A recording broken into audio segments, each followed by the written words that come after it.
Damn, son, where'd you find this?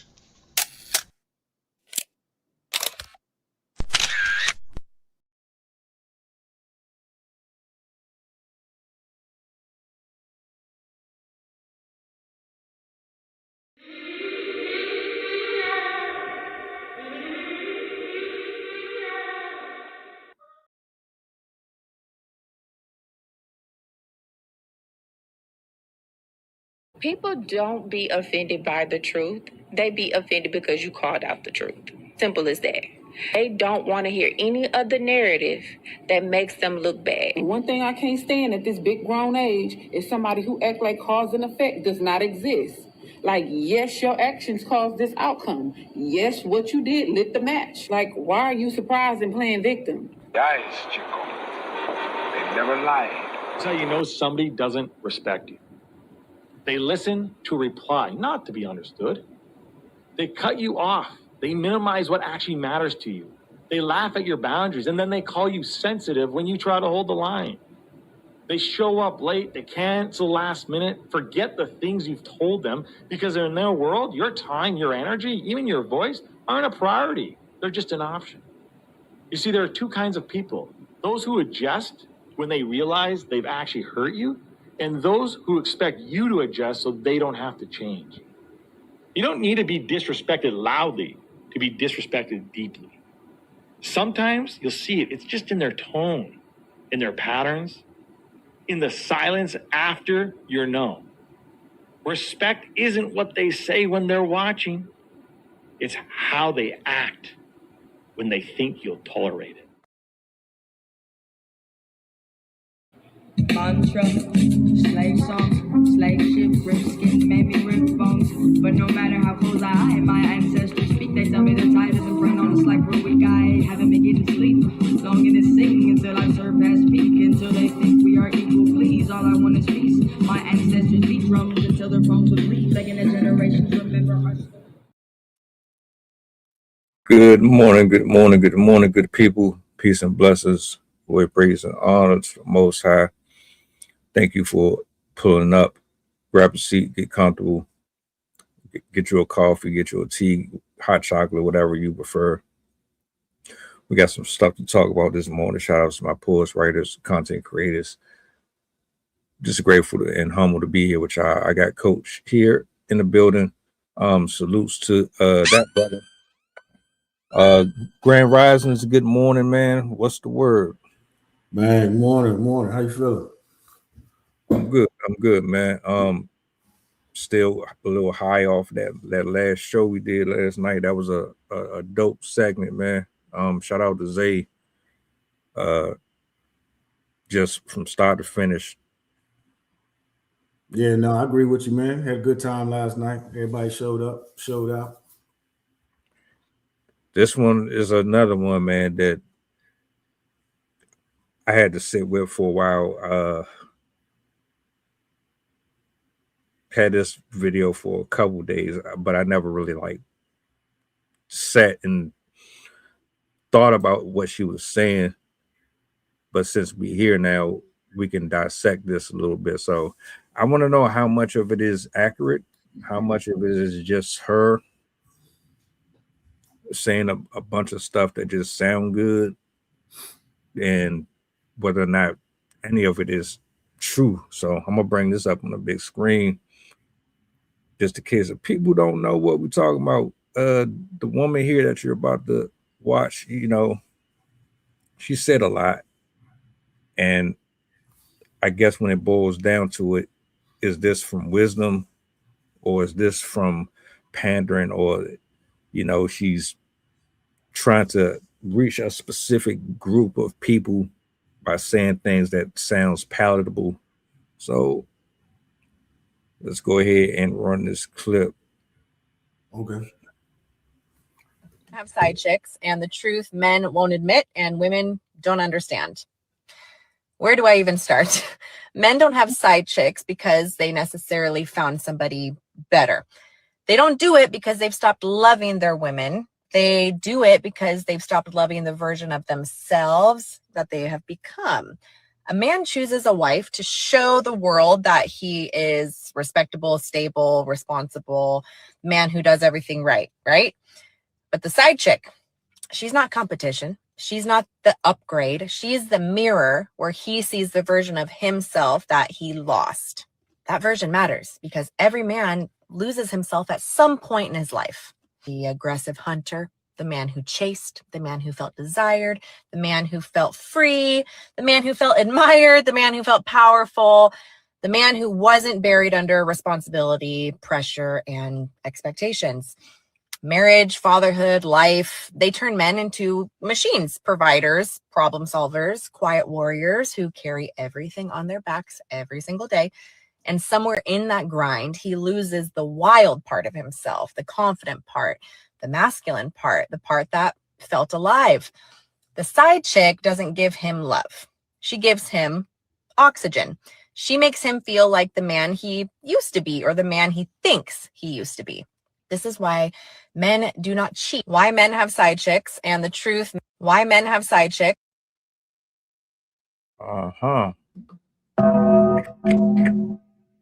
She said a lot. First time I listened to that, I was like, oh, she was really cooking. And then I had to meditate on that a little bit more. And there's some things in there that has some truth, but there's some things in there that I disagree with. What's your take initially off of that video? I mean, yeah, both things can be true. It just depends on who she spoke with, and again, people tend to speak for everybody. So she said men, she didn't say some men. So yeah, definitely some things to talk about. But I mean, the people having the conversation, so that's good. We for the near future, like because you make it very clear we do this a lot, and we do. I catch myself doing it. So like in the future, we do have to say like some, or there's certain things you have to apply to these things because everybody is not a part of right the discussion itself.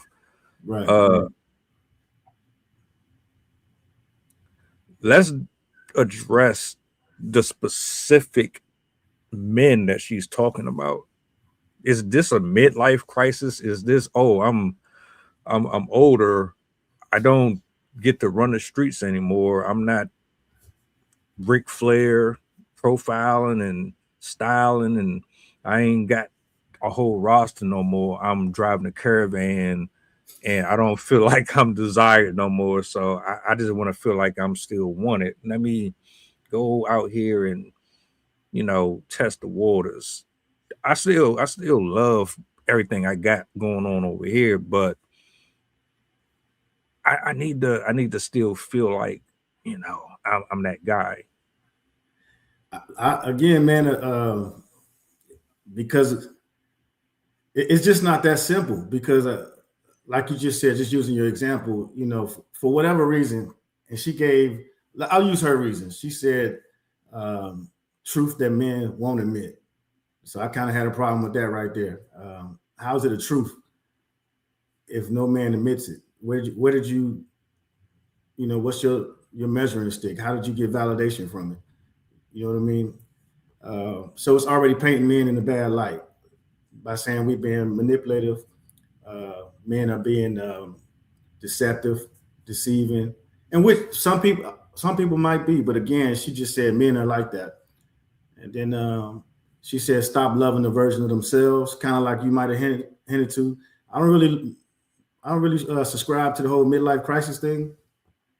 Again, I just think it goes back to, obviously, in her examples, the person wasn't even happy at home in her example. She was giving all reasons that men basically weren't accountable, didn't communicate, and didn't have any self-control within themselves, so they wouldn't try to find it somewhere else.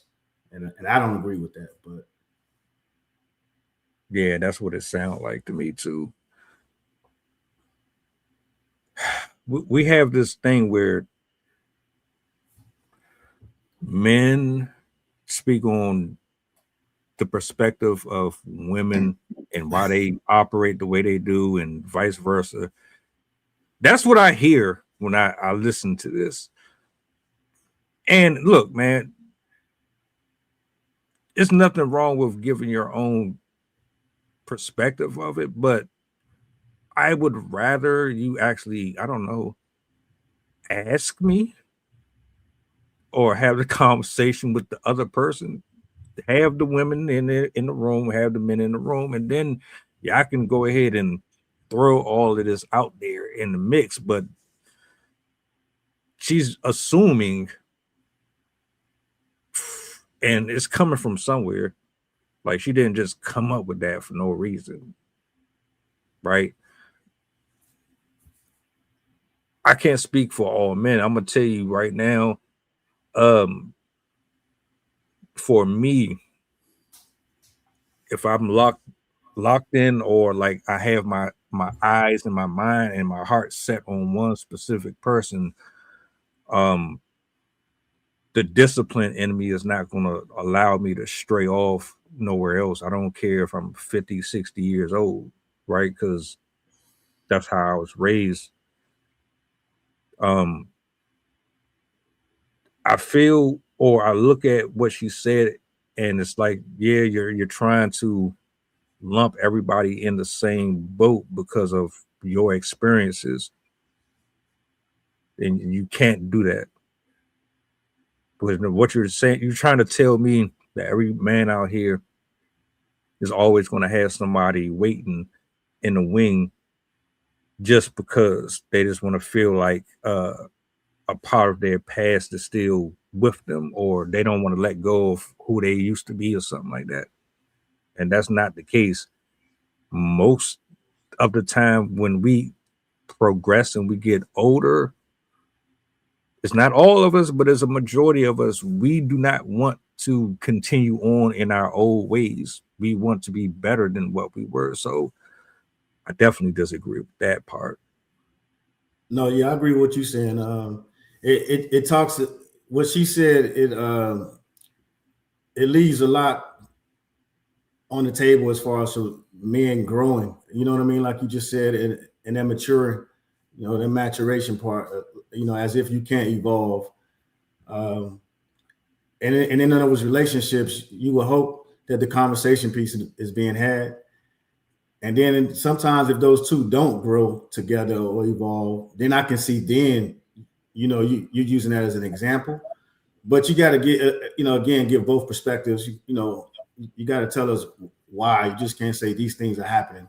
It has to be, a build up. It has to show the attempts were made. It had to show that the failures were made. And then this is the result because of that. Was it a conversation had? Is it an agreement? You know what I mean? I just think it's a lot, and it's a good conversation piece. But you just have to be careful that all the examples that you throw out there and how you stigmatizing people. I would have understood if she would have said, look, there are some people who live like this, and then there's others who are loyal, and I can't stand when men and women do it. But because of specifically talking about her, I can't stand when a woman in her position will utilize a platform and then generalize everybody in one lump sum. But you're not being unbiased. Right. You're just essentially throwing shade without actually throwing shade. You're just doing it in a polite way. But we all know that everybody don't think or operate the same way. So that go back to why I keep saying, man, if you have a platform, you got to be careful with what you say and how you word it, because someone might hear what she said and be like, "Oh, that sounds smart as hell." No, right. Like, what the fuck? No, that shit ain't smart as hell. she's talking about how she was raised and what she saw when she was dealing with men and her friends were dealing with men. That don't speak for everybody. Right. And that's what you got to be careful of, because somebody watching this could be like, "Oh man, she hit the nail right on the head," and it just goes from shared experiences, and that's what people naturally gravitate towards too. But yeah, like you said, you just got to be careful, and and the guy in the video, who was the coach? I don't know which one was who, but he was shaking his head and agreeing with everything. So that didn't give it any more. That didn't make it any better. You know what I mean? So I don't know what the intent was behind the video, but it definitely didn't make us look, look good. I like that. I like that you said shared experiences, because that's how we monetize. Right. That's how we connect to our audience. Things that we are extremely relatable to. That's why you have Andrew Tate, you have this person, you have that person, because they talk a certain type of lingo that you connect to. But you're putting people at a disadvantage, because if I go to you as an opposing comment section and my argument is, nah, it's not like that, then what you're going to do, you're going to create a group of hateful feminists and a bunch of incel evil bitter people fighting against you because they've automatically found their cult leader. And that's how, like, it really be like that. You'll find somebody that you connect with. They're funny, they're charming, they're witty, they know how to make you laugh, they know how to bring you in, they know how to tell stories and talk about certain things that was going on in their past and history, and you be so locked in. It's like, damn, I found my spirit animal and all that weird spiritual shit. So then you bring somebody on the outside, they don't look at life the same way you look at it. They didn't have the same experiences you did. So when they start coming in the comment section or they start interacting with the main person, the people who have been sticking with you for X amount of years, they be like, hold on, who is this? What? No, we don't do that over here. We don't accept your logic over here. No, you're weird. Get out of here. You must burn.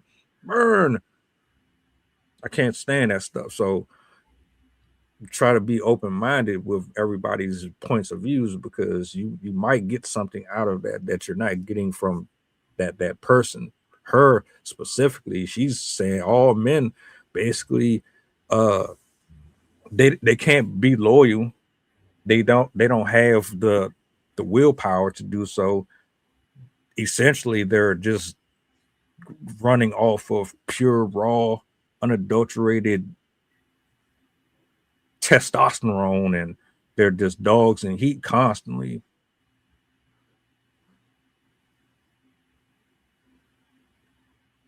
Yeah, it would have been pretty cool if she would have threw out some examples to kind of support it, what she was saying a little bit, or it had another person, another point of view, a male on there to maybe kick back, give her some pushback about some topics. But a lot of times that ain't what people's looking for. They just want to get their word out there, 30, 40 seconds, and then just post it, see what happens. But yeah, that's what happens with misinformation too, man. Blind leading the blind out there sometimes. And Austin and the animation story. So basically what happens here, there's a video. The woman basically is saying that men essentially have side chicks because they are still trying to hold on to a part of their past where they were still desired. They miss it, or they're having a hard time letting go of it. So the side woman is not essentially there for the love part, but she's there to feel an emptiness that he has because he let go of that. He moved on to being a stable, level-headed person. Basically saying that men don't have no self-control. They just are rabid animals humping everything that they see. And yeah, y'all need to accept that as women. You can never just have him to yourself. That's the translation I got from it. Yeah, pretty much. Yeah. And that's dangerous. You can't just put all that out there like that. And it would have been nice if she had somebody other than the guy who I don't know who the hell he was, that was like, yep. Like, bro, y'all gotta stop doing that, man. You have to push back. I don't know if he agreed because he actually agreed, or if he was just actually believing that that's 100% accurate. But there's a lot of ways you can actually dissect this. She didn't offer enough. Just going off of what I heard, it just sounds like she's trying to shame men without actually shaming them. Yeah, I mean, it's some. I don't know. It just depends on which direction you want to go with it. But yeah, you can definitely talk about some other stuff that was some underlying things she was discussing in the video. I do have a question. Do you, generally speaking, do men have a harder time letting go of who they were, or like is that statement true for the majority, not the minority, but the majority? Do men have a harder time letting go of the childish ways, thinking like I'm still in high school, et cetera, et cetera? I think I know you said men, but I think people do in general. You look at people. One of the number one things is always a joke, or always like in the movies, they'll capitalize on the punchline is,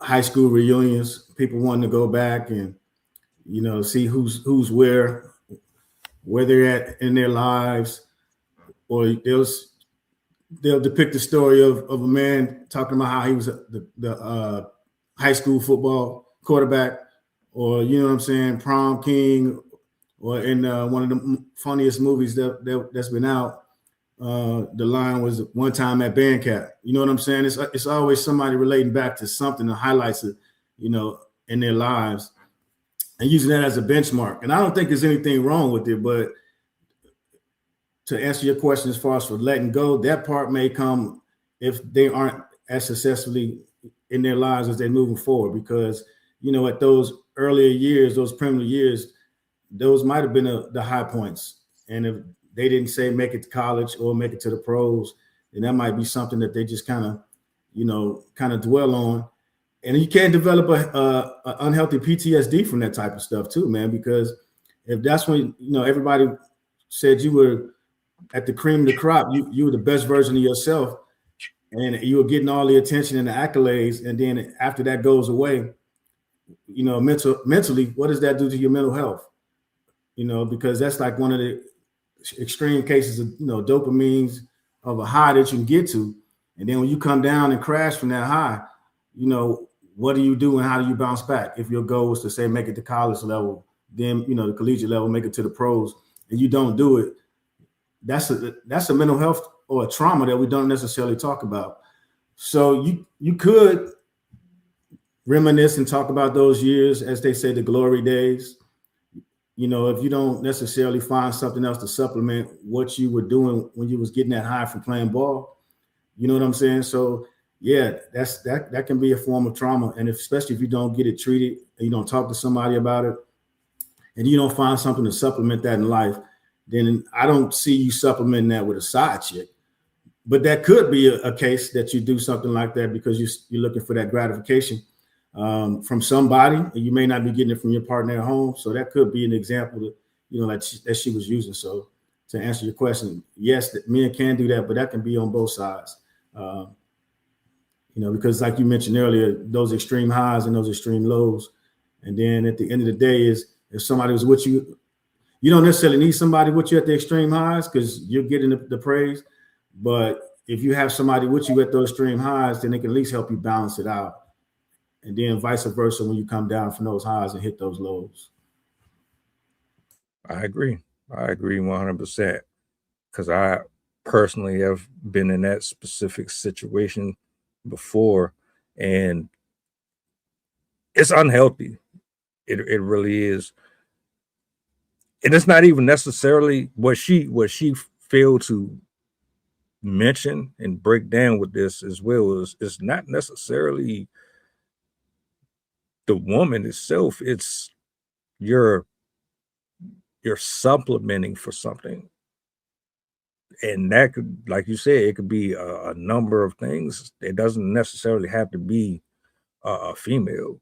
That's a very ego driven to think that everything just revolves around you. You know what I'm saying? That part I thought was kind of hilarious. Absolutely, man. For some reason, we always assume that a man's entire life is just centered around them. It's not. And like you said, it could just have been the fact that we didn't study when we should have. We didn't take those opportunities that were offered to us because we were too busy running the street and whatever the case may be. So again, that was a very, very specific, it was a very specific and detailed dialogue that she offered the public. And it felt as if it was her talking to that specific person. Only she knows the name that's going through her head, and she's talking directly to him and anyone like him. It didn't really come off like she was giving a fair shake to anybody at all. Yeah, she definitely had a targeted audience. So what do you do with that? Because she's not the only one who does it. So it's like, all right, unless you understand and read the context here, how do you deal with that? How do you know what you are up against when someone gets in front of the camera and they start talking like that? Hey man, you don't. I mean, unless you genuinely know the person, but then you don't know what their intentions are. So I mean, common sense and good judgment at the end of the day. You know what I'm saying? And that's the difficulty when you turn on all these cameras, man. Is that's one thing they're talking about right now. Actually, I heard they were discussing in China that in order to get online and talk about certain topics, you're going to have to have some type of credentials or certified. So I did hear some rumblings about that, and I did hear a lot of pushback. But that would be the justification behind it, because somebody can get online and just talk about whatever they want to. I mean, you can chat GPT a topic and just get on there and talk about a topic as if you know what you're talking about, and you got a script written from chat GPT, kind of like we were talking about yesterday with the media and all these other things. Is create you a script and get online, look and act professional. I don't want to say anybody's names, but if you look at out there, there's quite a few people out there that's doing that now. It's a surge of people walking around with titles like doctor and all this other shit, and they run around giving bad advice to people, and they're popping up on people's television shows and stuff. So yeah, you just got to be careful, man, because just because you have the credentials also doesn't necessarily mean you know what you're talking about. So you can have the book sense, but not necessarily the street smarts. The experiences. When you start talking about street smarts, the things that you learn on the street, you learn through failed experiences, you learn through positive experiences, good experiences, versus just sitting down, testing good, and passing the grade, and then now you're getting the title. So typically, you'll find people the blend of having both is generally where you be most successful, but you just got to be careful with the camera, man, because anybody can, say whatever they want once they hit record. It felt like one day she was in her house in the kitchen and she was watching Kendra G or somebody or some shit. And then she got an idea and say, hey, this would be a good idea to get on TikTok and do some rambling guru type shit. And I already know somebody's going to eat it up because this is the market that I'm in. Let's really go there. So this is her bread and butter.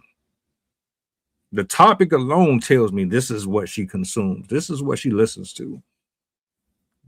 You absolutely have a favorite content creator that you watch to be speaking like that. I know because I've listened to Kevin Samuels. I've watched Andrew Tate. I've watched a lot of Red Pill. I've watched Corey Holcomb. The list goes on and on with the different styles and approaches that different characters have on. So, like when you hear people have these conversations, it's like, all right, that sounds familiar. That sounds like somebody. It's not 100% you. You picked up on some keywords that I heard, and it's like, yeah, I know your demographic. I know exactly where you coming from, and that's why I prefer variety. I can't just sit still and listen to one person. Jordan Peterson is pretty good, but even with him, you have to take that with a grain of salt. I just after the last like couple years of seeing blogger wars and streamer wars and folks going out of their way to try to destroy their competition and break down and dissect their approaches to relationships, and so it's like, man, when it comes down to it, you better know for yourself what's what, instead of just automatically listening to everything that everybody says. But she definitely comes off like she listens to I can't say Candace Owens because Candace Owens doesn't even talk like that. She sounds like her a little, but not like that. That sounds like Share Seven, and pearly things, and like nah. Yeah, at the end of the day, people just got to realize, man, the responsibility of getting on social media and having a voice, especially nowadays, man. Somebody can clip it up, repost it, repeat it, and then all this stuff now is also being used in the court of law. So, you know what I mean? So if you say something and somebody goes out there and does something based off the words you use, you could potentially be liable. So definitely, you got to keep in mind the type of information that you put out through these social channels. What advice would you give someone watching her for the first time? Because like when I listened to it,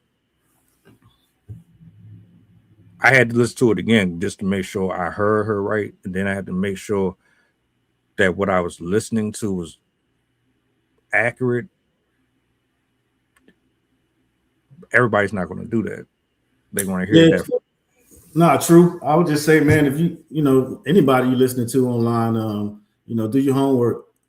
Make sure that they are educated in their field, and like you said, don't just listen to one person. Listen to maybe 2 or 3 different people, or make contact with them and have a conversation, because it could be, like I said, they could be reading from a script. You know what I mean? Have a conversation with them if you're interested in what they're talking about, and that way you can see, if what they're talking about in their message is actually for you, because it could have just been well scripted and a good video. Some people are good on video and at reenacting out things that they've practiced in the mirror a couple of times. So definitely have a conversation with somebody, and then when you have a conversation, most people will be able to pick up on somebody's bullshit or not. You know what I mean? If they just feeding you what you want to hear, or if they actually have some kind of knowledge in what they're speaking. furthermore, the last thing I want to address here is the fact that if dudes is out here sleeping with other women while they got that shit ain't got nothing to do with them trying to relive poke high. You know what I'm saying? If you know, you know. If you've never watched Married with Children, you're not going to get that one. Bama's just, they horny, man. They horny and they don't have no type of self-control, period. They just want to live by their own set of rules, which is perfectly fine because that's most of us. We have the freedom to do what we want to a certain extent. I don't think or believe a lot of that has to do with them just trying to hold on to their former life or nothing like that, especially with celebrities like rappers and all that. Nah, they rich. They can just go out here and say, you get $500, you get $5. I don't think it has nothing to do with them chasing no type of validation. Not men chase validation in a different way than women chase validation.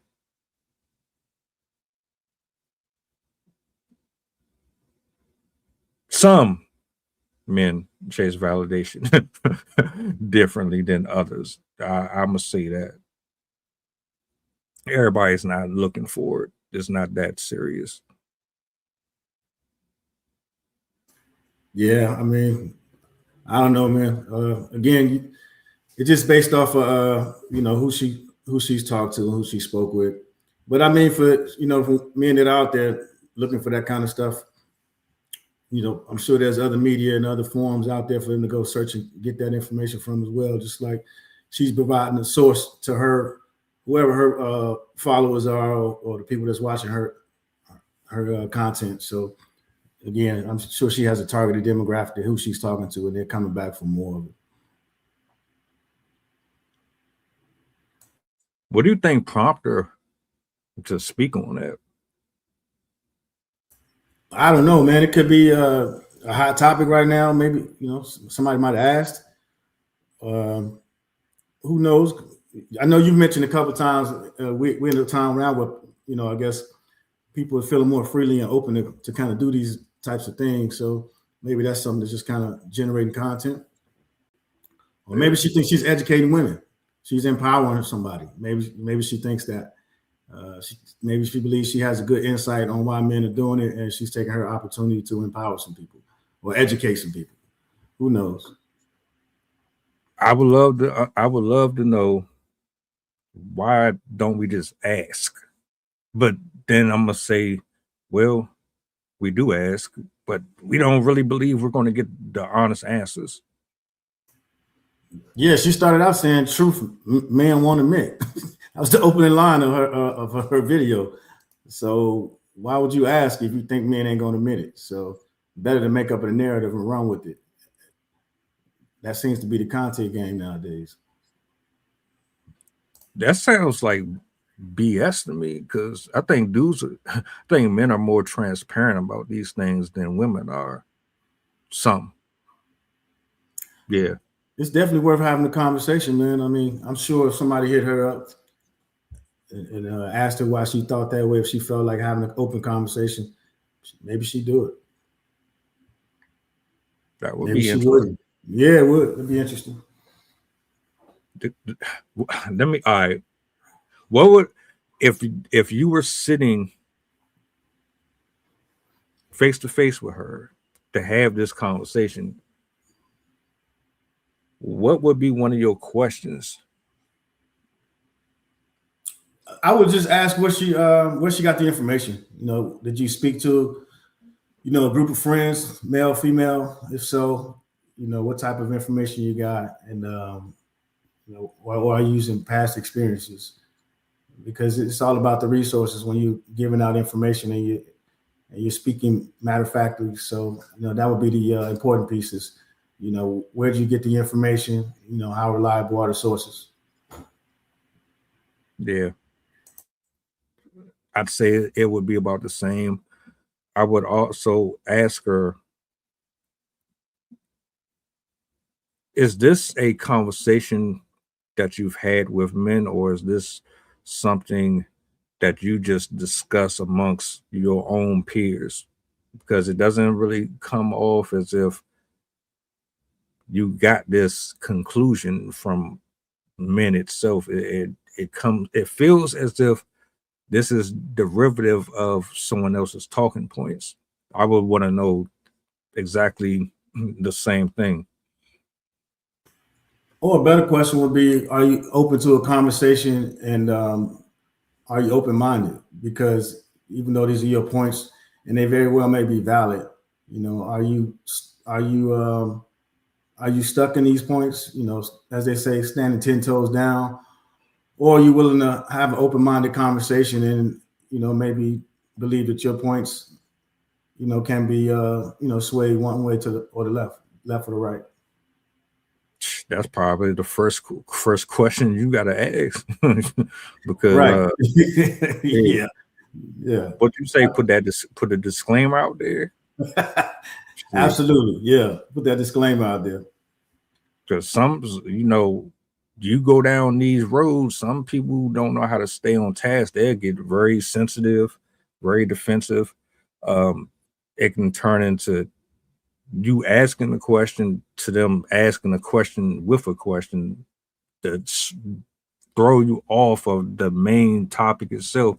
You don't want to go down that road. So people have to actually be available for it. So I would definitely start off with that. Like even before we sat down, I would get on the phone, DM, hey, I thought it would be awesome or great for not just us, but the viewers if we kind of delve into this a little further, because I feel like there's space for growth within this particular topic. But I would like to know if you are available for that versus me just saying, let's just go ahead and do it. This will be dope. And nah, it'll be a structured conversation with a moderator. Give everybody a minute, 30 seconds, 2 minutes to have a conversation. That way you get both sides. That way it's professional. Nobody's cutting each other off. You hear both points of views. You know what I mean? So yeah, definitely, a good conversation worth having, especially around the holiday time, man. But then, like you said, being able to take the emotion out of it and have a logical conversation, and that's where the moderator comes into play. No biasness. You got to have a referee. That's where most people go wrong in the household, is they can't have conversations within their own relationships, because you damn near need a moderator for that, because everybody's cutting everybody off. Nobody's listening to anybody else's points of view. Nobody feels validated. So you definitely want to make sure it's a safe space when trying to have that conversation, so that because that's where that would come from, is you don't want somebody feeling like they're being ganged up on, because people are so naturally quick to retreat to the victim mindset, versus just understanding that we all trying to have a conversation and everybody might not necessarily communicate the same. And that's the other thing is, some people, they get a little bit more emotional. Some people, voices may raise, but again, it's not a personal attack, but that's just maybe the way some people communicate. Not saying it is right, wrong or indifferent, but again, that's where the moderator comes into play to, keep the neutral party. Imagine having a referee in your relationship. They call coaches and therapists. A lot of people have them. The funny part about that is they always say, like in these TV shows and stuff like that, they always say, you just taking her side because she's a woman. Or it happens, man. It happens. Because again, man, the people that have these jobs, they're humans as well, right? They also go through their own relationships and emotions. Now, they're not supposed to bring that into work, obviously, but that's not saying it doesn't happen. So you just have to be careful. Again, it's supposed to be non-biased. You know what I mean? But that's not saying that it's always true. But yeah. Like parents who have kids, you're not supposed to have a favorite, but I'm sure some parents got a favorite. Yeah, even though they say they don't. Right. Your actions always show. put it mildly, you and your partner should be able to delegate whatever's going on without a third party. But if you, I would, I don't know. I'd prefer to keep people out of my business personally.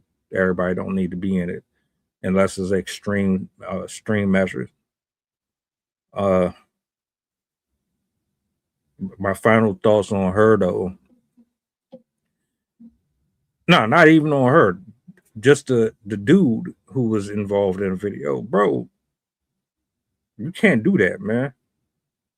You can't do that. And there's a lot of dudes like him. They will agree with you just to agree with you. I don't know if you thought you had a chance with her. I don't know if that's your way of trying to connect to other women in the comment section, maybe, but that ain't it.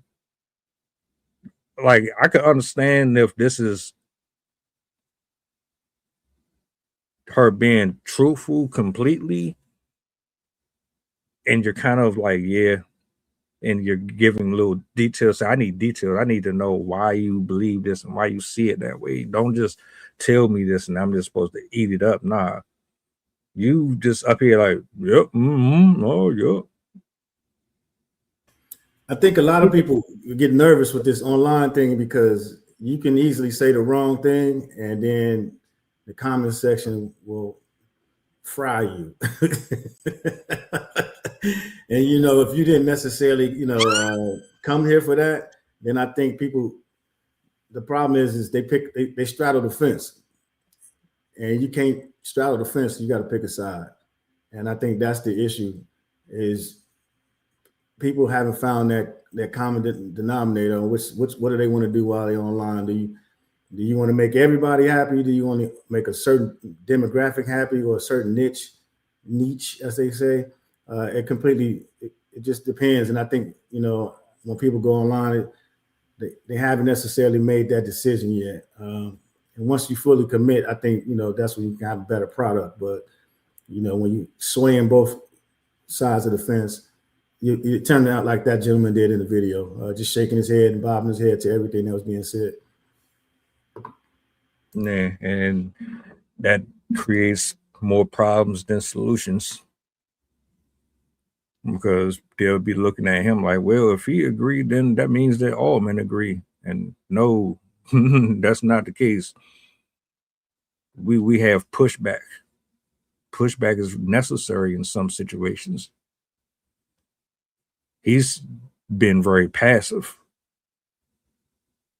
Yeah, you definitely. Go ahead, my bad. No, just a deadly combination. That's all. No, you definitely have to do that. I mean, in order to gain understanding, you got to ask questions. You just can't agree to everything. I mean, that means you're not really comprehending what's being said. And that's, like you said, that just says that he said yes to everything, and we submit, and all men are like that, which is definitely not the case. He ain't want them comments coming from, right? He ain't want them cooking his ass. That's all. Okay. Hey, you're not going to be liked for everything you say, man. So you might as well just be honest about it.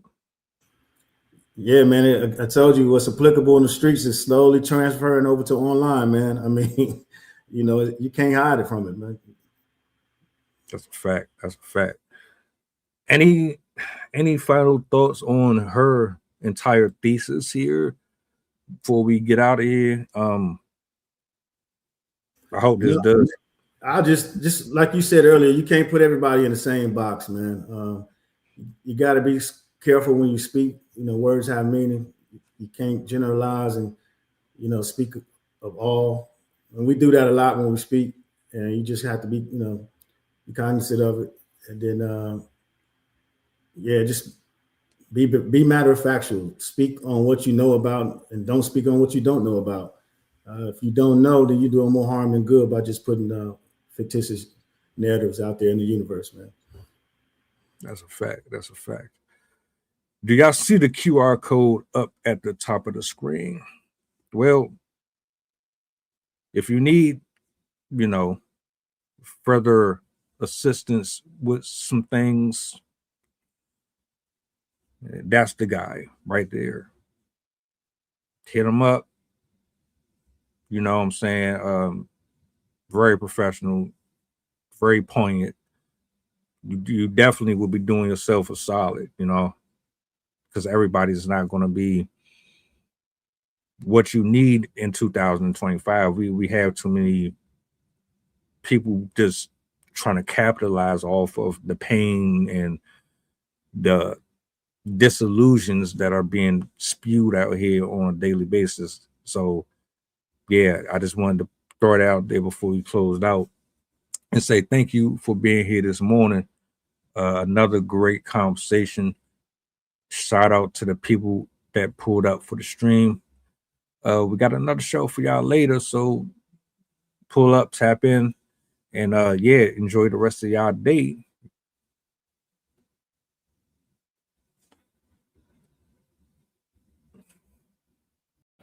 Mantra, slave songs, slave ship, rip skin, made me rip bones. But no matter how close I am, my ancestors speak. They tell me the tide isn't run on us like we're weak. I haven't been getting sleep. Longing to sing until I surpass peak. Until they think we are equal, please. All I want is peace.